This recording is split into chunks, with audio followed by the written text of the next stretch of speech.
আমি চান্দু। জানো, রোজ সকালে मैं सोचती हूँ कि आज ही বেড কভারটা আমি পাল্টাবো, আর তার সাথে সাথে রোজ আমার ল্যাটখোর মনটা বলে ওঠে না থাক, কাল পাল্টাস। যাই হোক, আজ শেষমেশ সমস্ত কিছু বাদ দিয়ে সকাল সকাল ঘুম থেকে উঠেই কাজে লেগে পড়েছি। কিন্তু বিশ্বাস করো, আমার কাছে বেড কভার পাল্টানো কোনো সাধারণ কাজ নয়, রীতিমতো একটা যুদ্ধ।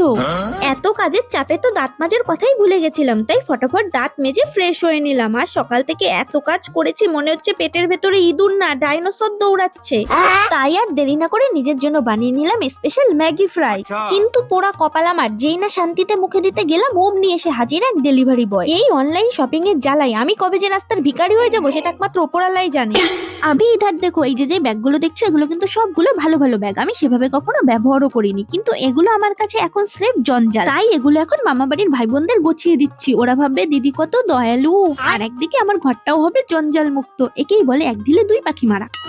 ও মাই গড, আচ্ছা এই ফটোটা কার, কমেন্টে বলো তো দেখি কে কে চিনতে পারো। ऐतो जंजल सब करते करते अपन को बहुत जोर से খিদা पा गया, इसलिए কিছু পিঠা खा लिया। अभी जाऊंगा स्नान करने के लिए। ওরে বাবা রে, অসাধ্য সাধন করলাম ভাই। এই শীতে শ্যাম্পু করে আমি যে জ্যান্ত আছি, এটাই মিরাক্কেল। যাই হোক, চলো দেখে নি কে কে নাম নিতে বলেছে। নূপুর, সুচন্দ্রা আর মেঘবালিকা। কমেন্ট পড়া শেষ, এবার পেট পুজোর পালা। গতকাল পুরো ব্লগটা দেখতে চাইলে চন্দ্রা রয় ফেসবুক প্রোফাইলে গিয়ে দেখতে পারো।